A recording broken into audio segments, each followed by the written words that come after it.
예, 하나님 말씀 오늘은 요한복음 20장 19절 말씀입니다. 요한복음 20장 19절.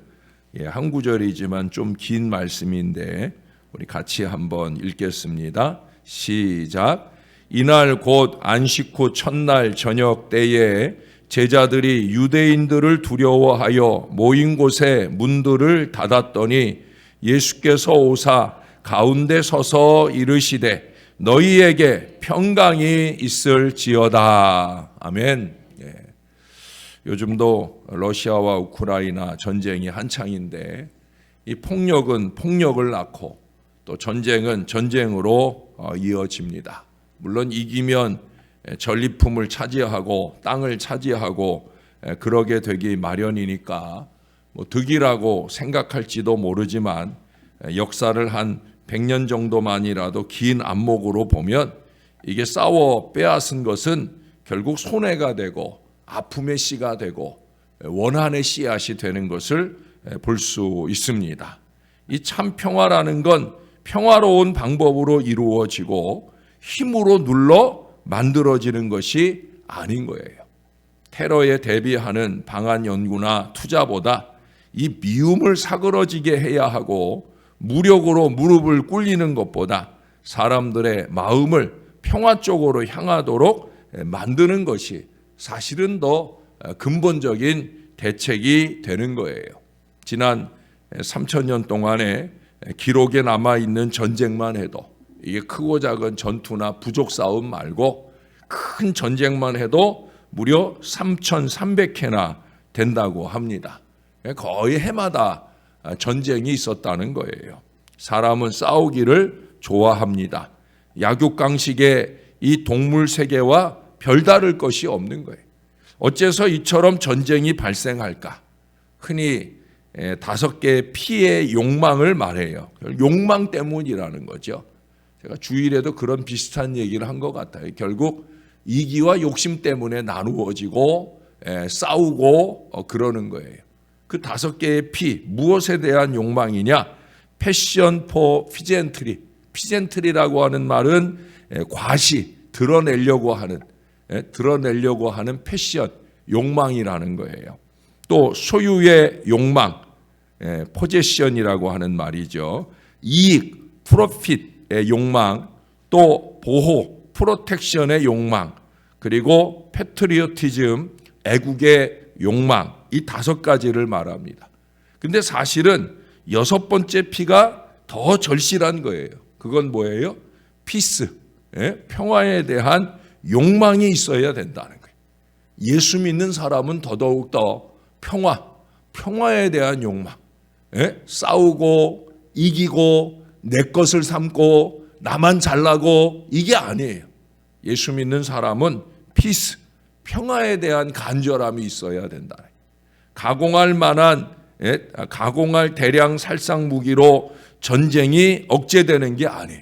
자꾸 위험도만 높일 뿐입니다. 평화는 오직 평화를 갈망하는 그 마음이 묶여져야 이루어지는 거예요.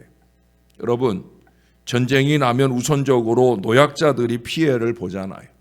남편과 아버지 혹은 아들을 전쟁터에 보내고 그들의 안전 때문에 얼마나 조바심을 내게 됩니까? 혹은 적군의 공격이 있으면 어떤 피해를 당하지 않을까 걱정을 합니다.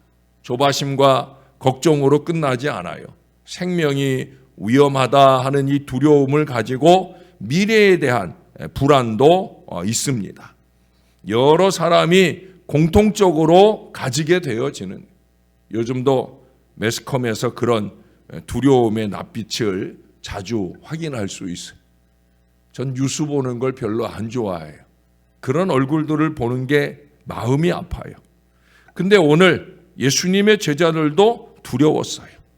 그들의 두려움은 전쟁의 두려움과는 달라요.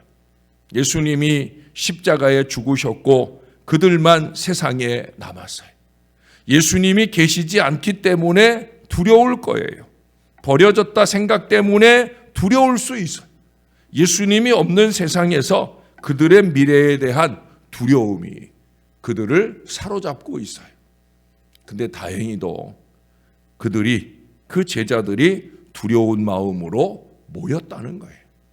사랑하는 여러분, 모이면 희망이 있는 줄로 믿습니다. 모여야 되는 거예요. 하나님의 사람들은 모이면 희망이 열리는 거예요. 우리 제자들은 이 예수님이 부활했다는 소식을 못 들은 게 아니에요. 이 앞에 본문에 보면 이미 들었지만 그러나 그것을 확인할 길이 없는 거예요. 빈 무덤을 확인했지만 그것만으로는 불안하다는 거예요. 유대인들은 제자들을 예수님의 잔당이라고 색출해서 죽일지도 몰라요. 그래 제자들은 두려웠어요. 목숨의 위협을 당하고 있습니다. 그들끼리 모였습니다. 서로 위로를 받고자 그렇게 모였다 한들 누구도 그 문제를 해결해 줄 수는 없는 거예요. 그들끼리는 아무리 많이 모인다고 해도 소용이 없어요. 예수님이 그들에게 오셔야 합니다. 예수님 없는 그들은 그 있는 곳의 문을 걸어 잠갔어요. 자기들을 체포하려는 사람들이 올지 모르기 때문에 대비하고 있어요. 일단 문을 딱 잠그고 있으면 조금은 안심이 됩니다마는 그러나 그 문은 언제나 열릴 수 있어요. 강한 군대가 와서 부수고 쳐들어올 수도 있는 거예요. 문은 잠갔지만 그래도 두려움이 완전히 사라진 것이 아니에요. 두려움은 우리 예수님을 만나야 사라집니다. 고린도후서 5장 17절 말씀에 보면 누구든지 그리스도 안에 있으면 새로운 피조물이라 이전 것은 지나갔으니 보라 새 것이 되었도다. 그리스도 안에 있으면 새 것이 된다. 새 것은 옛 것을 버려야 되는 거예요. 어제도 같은 말씀을 드렸잖아요. 과거를 부여잡고 옛 것을 부여잡고 절대 오늘의 새 것을 살 수 없고 미래의 새 것을 맞이할 수 없는 거예요. 새로워지라고 하면 이전 것은 지나갔으니 새 것이 되는 이 은혜는 그리스도 안에서 새로운 삶을 살아야 되는 거예요. 여러분, 타잔 아시죠? 타잔. 예? 타잔의 의식으로 돌아가야 되는 거예요. 타잔의 의식이 뭐냐? 오래전에 타잔 어떤 모습이었는지 기억나세요? 밀림에서 자라게 된, 밀림에서 살게 된 타잔은 홀딱 벗고 살았잖아요. 딱 하나 이제 앞에만 팬티만 하나 입고 외치며 살았잖아요. 왜 그랬을까요? 옷 입고 또 넥타이 매고 그러고 이 줄 타고 다니다가 나뭇가지에 같은 데 이렇게 걸려가지고 그래가지고 떨어져 죽을 수 있는 거예요. 그래서 다 벗고 다니는 거예요. 그래야 자기가 살 수 있으니까. 제가 타잔 의식을 가져야 된다라고 하는 건 다른 거 아니에요. 뭐 타잔처럼 다 벗고 살자 이런 얘기는 아니고요. 과거를 좀 벗어버리자는 거예요. 과거. 지난 날을 완전히 잊어버려야 되는 거예요. 새로운 것을 새로운 시대에 맞는 자세로 빨리 돌아가야 된다는 거예요. 새 시대가 온 것입니다. 예수 믿으면 새로운 시대가 온 거예요. 이것은 확실합니다. 성경은 새 시대가 왔을 때 우리는 정말 어떤 사람이 되어야 하느냐? 성경은 새 시대보다도 더 중요한 게 뭐냐? 새 사람. 새 사람이라고 말씀을 해요. 먼저 내가 새 사람이 되어야 되는 거예요. 여러분, 옛사람들끼리 40일 물론이고 그 이상 100날을 모여봐도 소용없는 거예요. 옛사람들끼리 100명, 200명 모여봐야 소용없는 거예요. 발전적인 일이 나오질 않아. 자꾸 망할 일들만 자꾸 만들지. 옛사람이 모여가지고는 아무것도 할 수가 없는 거예요. 워킹 위드 지저스, 우리가 그런 여정을 지금 지나고 있잖아요. 워킹 위드 지저스가 뭐예요? 예수님과 함께. 여러분, 그리스도를 만난 한 사람, 그게 중요한 거예요. 100명, 200명 옛사람이 모이는 것보다 그리스도를 만난 한 사람, 그 한 사람이 더 강한 사람이 되는 거예요. 그리스도 안에 있는 새로운 한 사람, 이게 중요하다는 거예요. 그리스도를 만나고 그리스도를 모시고 그리스도 안에 있어야 되는 거예요. 그래서 워킹 위드 지저스 하자는 거예요. 40일의 여정만 아니라 이후의 삶도 저와 여러분이 주님과 함께 해야 될 줄로 믿습니다. 예수와 함께 삽시다. 우리가 아까 찬송했잖아요. 왜? 그래야 두려움도 사라지고 구태도 사라지고 새 시대, 평화의 시대, 사랑의 시대, 소망의 미래를 열어갈 수가 있는 거예요. 간혹 교회의 모임이나 관계에 그리스도를 제외시키려는 사람들이 있어요. 그리스도 대신에 다른 것을 갖다 놓아요. 세속적 즐거움이나 우정으로 관계나 모임이 지속되리라 착각을 합니다. 세상에서는 가능할지 몰라요. 그러나 여러분, 교회는 예수 없이 되는 일이 없는 거예요. 다 무너지게 되어집니다. 잠시는 그것이 좋은 관계에 유익을 주는 듯해도 결국 남는 게 없는 거예요. 예수 믿는 사람들의 모임에는 예수밖에 없는 거예요. 자꾸 어두운 일을 택하려고 하다 보니까 이기와 욕심을 만족시키려 보다니까 어두운 곳에서 쑥덕쑥덕 해가지고 세상적 즐거움을 맛보려 하지만 그거 다 쓸데없는 일입니다. 결국 그로 인해서 멸망하는 거예요. 당장은 좋은 것 같아 희덕거리지만 그게 다 쓸데없다는 걸 깨닫게 되어집니다. 사랑하는 여러분, 우리는 오직 오늘 제자들처럼 우리 각자가 그리스도를 만나야 되고 그 그리스도를 모시고 함께 모여야 될 줄로 믿습니다. 우리 교회는 저와 함께 그런 교회를 소망해요. 그리스도를 모시고 모이는 모임, 우리는 늘 그런 믿음의 모임이 되어야 될 줄로 믿습니다. 오늘 보세요. 제자들이 모인 자리에 예수님이 오셨어요. 부지런한 예수님, 부활하신 예수님, 부지런히 이 사람 저 사람을 만나고 다니셨어요. 예수님은 먼저 여인들을 만나셨어요. 예수님을 만난 이 막달라 마리아는 제자들에게 그 주님 만났다고 말을 합니다. 그리고 하늘로 올라가실 것이라는 예수님의 말씀을 전합니다. 이에 제자들은 예수님을 만날 것이라는 막연한 희망을 가지고 모였는지도 모르겠어요. 이제 부활하신 예수님이 제자들을 찾아오신 말씀이 오늘 나와요. 예수님이 제자들 가운데 서셨습니다. 제자들은 부활하신 예수님을 두 눈으로 똑똑히 보았습니다. 예수님은 제자들뿐만 아니라 500의 형제에게 일시에 보이신 적도 있고 야고보에게도 보이셨고 맨 나중에는 바울에게도 보이셨다고 고린도후서 15장에 부활 예수의 목격자 바울이 증거를 하고 있어요. 이로써 예수님은 스스로 부활하신 당신의 모습을 확실한 증거로 보여주셨습니다. 주님은 오늘도 우리들을 만나주시러 이곳에 오신 줄로 믿습니다. 여러분, 도마처럼 이런 자리에 빠지는 사람이 되면 안 돼. 의심하는 사람이 되면 안 돼. 우리는 주님께서 주실 바 은혜와 응답을 가지고 언제 오실지 모르는 그 주님을 만나야 된다는 거예요. 주님께서 오실 때 그 자리를 지키고 있어야 됩니다. 정신 바짝 차리고 여러분, 날마다 새벽 아침 주님 만나고 가시는 주님의 자녀들 되시기를 바랍니다. 주님도 만나고 은혜도 만나고 사명도 받고 축복도 충만히 받으시는 하나님 사람들 되시기를 주님의 이름으로 축원합니다. 오늘 두려워하는 제자들에게 예수님이 주신 첫 말씀이 뭐예요? 너희에게 평강이 있을지어다. 샬롬. 주님이 말씀하셔요.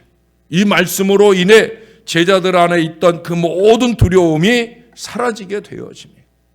부활하신 예수님을 만남으로 인해 예수님과 헤어졌다는 이 두려움이 사라졌을 거예요. 예수님의 부활은 죽음의 두려움을 극복하는 길이에요. 예수님이 그들의 평안이 되어 주시는 거죠. 예수님은 전에 제가 아까 기도할 때도 말씀드렸지만 요한복음 14장 27절에 말씀했잖아요. 예? 내가 너희에게 평안을 준다. 나의 평안은 세상이 주는 것과 같지 않다.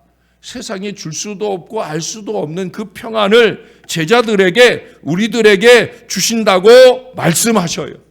그러므로 제자들은 두려워하거나 염려할 필요가 없는 거예요. 예수님이 그들과 함께 계시고 보혜사 성령이 그들과 함께 할 것이기 때문입니다. 지금도 예수님은 두려워하는 사람들을 찾아오시고 평안을 주십니다. 여러분, 월남전 끝난 지 벌써 한 50년 이제 됐는데, 그 월남전에 1972년 6월 8일 날 사이공에서부터 한 40km 떨어진 곳에서 미군 폭격기가 지나가면서 마을을 폭격을 하게 됩니다. 일반 주민을 죽이려고 폭격을 한 건 아니고 베트콩들 공격한다고 폭격을 했는데 그만 그 폭탄 하나가 어느 집에 그대로 떨어져 가지고 집이 콱. 그때 그 집안에 그 폭격 맞은 집안에서 뛰쳐나오는 어린 소녀가 있었습니다. 그 소녀의 이름은 킴폭이에요. 막 폭탄이 떨어지니까 온몸에 이미 불이 붙었어요. 옷에 불이 붙으면서, 그래서 엄마 나 살려라 그러면서 막 뛰쳐나오면서 불이 타니까 이 옷을 막 벗어 제낍니다. 9살 난 이 여자아이가 빨가벗고 길거리에 뛰어나오는 걸 AP통신 기자가 사진을 찍었습니다. 아마 여러분들 어렴풋이 그 사진 본 기억이 날 거예요. 제 기억에 우리 교과서에도 아마 그 사진이 있었지 않았나. 그 여자아이가 울면서 빨가벗고 막 뛰어나오는. 이 기자는 그 사진을 찍어가지고 그 해의 최고 기자상인 퓰리처상을 받았어요. 자기는 퓰리처상 받아서 좋지만 이 아가씨는 그 이후로 수술을 수없이 받고 평생에 땀 한 방울 안 나는, 여러분 이 땀 나는 것도 축복입니다. 이 소녀는 땀 한 방울 나지 않는, 완전히 세포가 다 파괴되어 버린 거예요. 수많은 수술을 받으면서 찢겨지고 얼굴에서부터 온몸에 그 파편 박힌 걸 다 파내고, 그러니 얼마나 고통스러웠겠어요. 자나깨나 밤이나 낮이나 먹으나 앉으나 서나 무엇하든지 그녀는 이 미국에 대해서 증오하며 살아갔어요. 미국이 망하기를 바라는 그 간절함으로 살았어요. 그러나 그러던 어느 날 이 킴폭에게 놀라운 일이 일어납니다. 20살 때예요. 그렇게 어려운 10년 세월을 지나고 났을 때 누워있는 그녀의 그 집으로 목사님이 오셔서 그녀에게 복음을 전하게 되어집니다. 그리고 그녀가 예수님을 믿은 거예요. 할렐루야. 주님을 받아들여요. 그리고 놀라운 일이 일어나게 되어집니다. 그게 뭐냐? 마음의 평안이 오더라는 거예요. 10년 세월 한 번도 웃어본 적이 없는데 기쁨이 막 찾아오더라는 거예요. 하나님의 자녀가 되고 죄사함 받고 구원함을 받고 하나님과 화목하고 나니까 평안과 기쁨이 찾아오는 것으로 끝나는 것이 아니라 미국 사람에 대해 그 욕하던 마음이, 그 입의 독이 다 없어져 버리고 그 머릿속에 그 미움과 저주가, 그 가슴에 그 모든 것들이 다 사라져 버리더라는 거예요. 마음에 평안이 오고 잠도 잘 오고 삶의 소망이 생기고, 이전에는 내가 이 모양으로 살아서 뭐 하나 죽고 싶은 마음으로 살았는데 근데 살고 싶은 마음이 들고 그렇게 살게 되었더라는 거예요. 그래서 결혼을 해가지고 아이도 낳고 잘 살고 있다는 글을 읽게 됩니다. 할렐루야. 여러분, 그녀는 지금도 생존해 있는지 몰라요. 그녀는 지금 뭐 하고 있겠습니까? 밤낮으로 전도만 하는 거예요. 왜? 예수 믿으니 너무 좋다는 거예요. 예수 믿으니 새로운 사람이 되었다는 거예요. 그런 얘기들을 듣고 그가 더 미국으로 건너가게 됩니다. 그 미국에 가서 뭐 했겠어요? 미국 가서도 전도하는 거예요. 자기가 변화된 모습, 내가 예수님 아니었더라면 당신 나라 평생 저주하며, 아니 내가 지금 살지도 못했을 텐데 예수님 때문에 당신 나라를 사랑하게 되고 좋아하게 되고 내게 모든 미움이 다 지나가고 어둠이 지나가고 내 마음에 주어지는 이 한없는 소망과 자유와 이 환희의 삶을 내가 당신들에게 증거하고 싶다. 예수 믿어라. 여러분, 그 증거의 역사가 일어나더라는 거예요. 예수를 믿고 새롭게 되니 기쁨이 넘쳐요. 어둠 거치고 새날이 되니 행복이 넘쳐요. 이전에 없던 평안을 얻으니 찬송이 넘쳐요. 십자가 보혈 믿는 자마다 구원을 얻어요.